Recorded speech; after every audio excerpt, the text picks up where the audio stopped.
अनिरुद्धाय नमः ओम भूहं भुवः ओम सुवः ओम महः ओम गणः ओम तपः ओम सत्यं ओम तत्सवितुर्वरेण्यं भर्गो देवस्य धीमहि शुभाभ्यां शुभे शोभने फले मुहूर्ते श्री महाविष्णोराज्ञया प्रवर्तमानस्याद्य ब्रह्मणः तीव्रार्थे श्वेतवराहकल्पे वैवस्वरमन्वन्तरे कलियुगे प्रथमपादे जम्बूद्वीपे हरारसित्यर्थं यजमानस्य साफल्यसित्यर्थं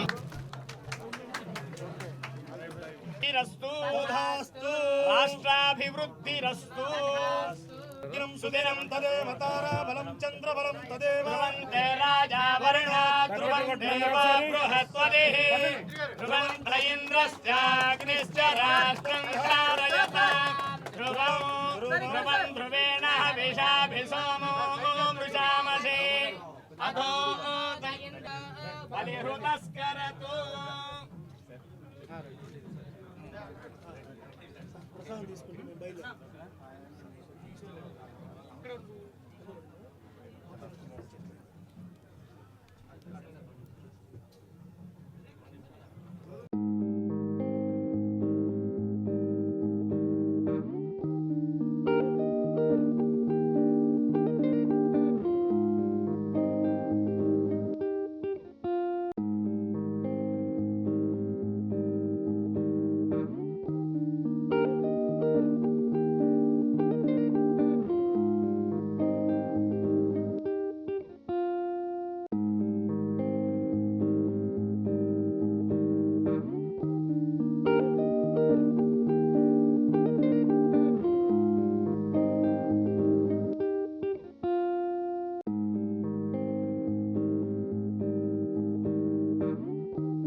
అంత బాగా జరుగుతుంది. ప్రత్యేకంగా ఎన్నడూ వెల్ఫేర్ అని వచ్చాను.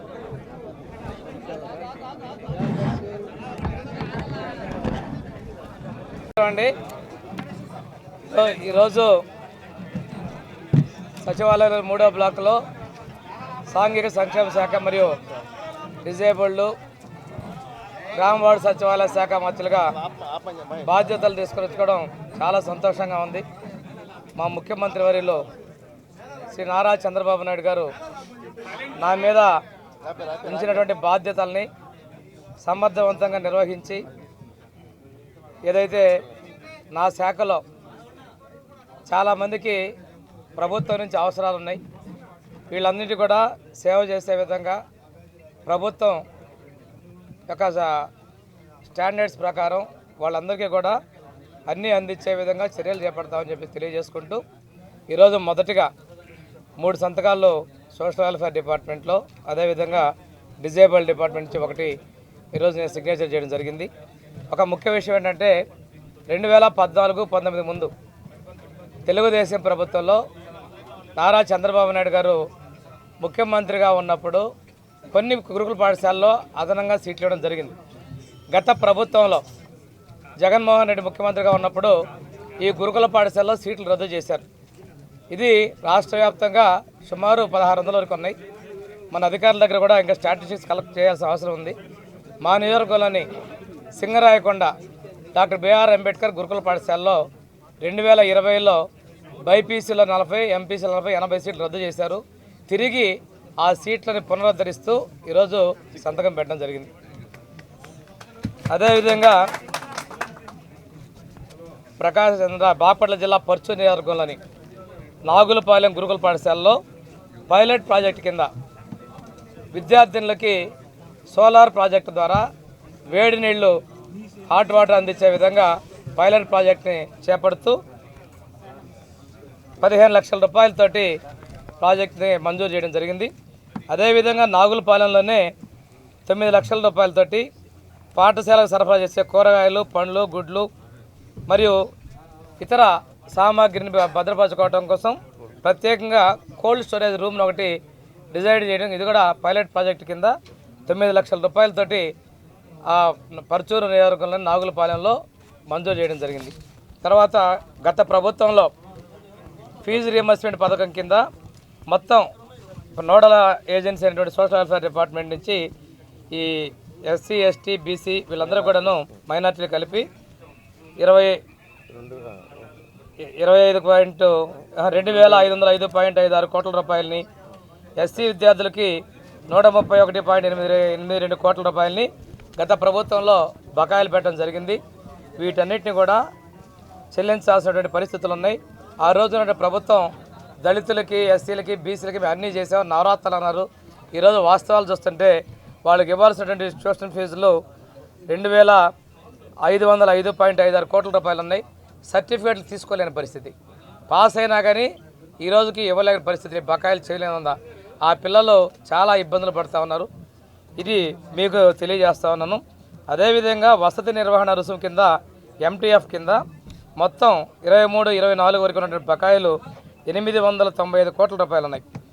అంతేకాకుండా ఎస్సీ విద్యార్థులకు వచ్చేసి 20.171 కోట్ల రూపాయలు, 90 కోట్ల రూపాయలని బకాయిలుగా ఉన్నాయి.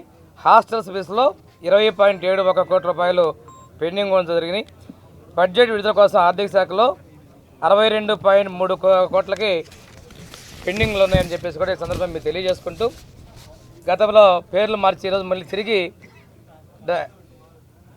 ఎన్టీఆర్ విద్యానిధి పథకం కింద 199 కోట్ల రూపాయల బకాయిలు ఉన్నాయి. అదేవిధంగా అంబేద్కర్ విదేశీ విద్యా పథకం కింద 5.69 కోట్ల రూపాయలు చెల్లించాల్సినటువంటి బకాయిలు ఉన్నాయనే విషయం కూడా మీకు తెలియజేస్తున్నాను. గత ముందు ప్రభుత్వంలో బెస్ట్ అవైలబుల్ స్కూల్ పథకానికి ఇస్తే గత ప్రభుత్వం ఈ పథకాన్ని రద్దు చేయడం జరిగింది. ఆ పథకానికి కూడాను 60.10 కోట్ల రూపాయలు గత ప్రభుత్వంలో బకాయిలు పెట్టిందనే విషయాన్ని కూడా మీకు తెలియజేస్తున్నాం. ఎస్సీ ఎస్టీ మానిటరింగ్ కమిటీ అంటే వాళ్ళ యొక్క అట్రాసిటీ చట్టం ద్వారా వాళ్ళకి రావాల్సినటువంటి బడ్జెట్ బెనిఫిట్స్ కూడాను ఆర్థిక శాఖ నుంచి 21.81 కోట్ల రూపాయలని బకాయిలు ఉన్నాయి. అన్ని పథకాల మీద కలిపి గత ప్రభుత్వంలో ఇచ్చినటువంటి బకాయిలు 3,573.22 కోట్ల రూపాయలని బకాయిలు లబ్ధిదారులకి గత ప్రభుత్వం చేసిపోయింది. ఇవన్నీ కూడా చేయవలసిన బాధ్యతలు ఉన్నాయి. గురుకుల పాఠశాలకు సంబంధించి జీతభత్యాలు కావచ్చు, పిల్లలకి ఇచ్చినటువంటి కాస్మెటిక్ ఛార్జెస్, తర్వాత నిర్వహణ ఛార్జీలు, ఆర్జిత సెలవులు, పారిశుద్ధ్య కార్మికుల బిల్లులు, దీనికి సంబంధించి 243.34 కోట్ల రూపాయలు